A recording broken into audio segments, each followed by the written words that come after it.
Here's the belt pulled out. I have that notch right here, so I just take a small flexible tape, trace around for the inner diameter, and I get just almost exactly 29 inches. Very close to it.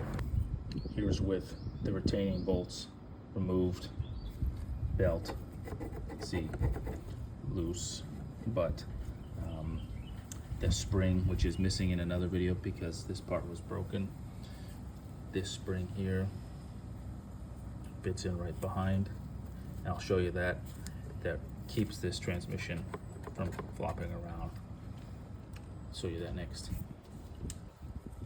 Okay, there it is, hooked into the just an open hole in the bottom of the transmission, and then it hooks around that small little short part of that hook out the end of the spring on this plastic baffle section. So if this breaks off for some reason, that spring will go with it.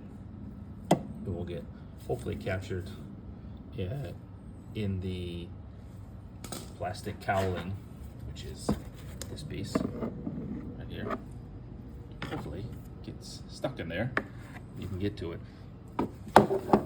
That's the reason why where the location of that spring is. For me, the self-drive wasn't driving very much anymore, and this belt is worn and cracked, as well as it's 8 years old. I've never touched the belt, and it was completely impacted with grass.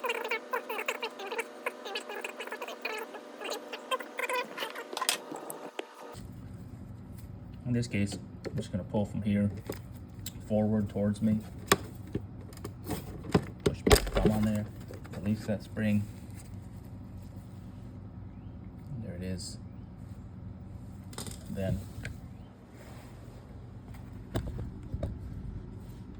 since now it's loose up here, you can kind of turn that in, turn it in, and just push it out with my other thumb, and then pull it across.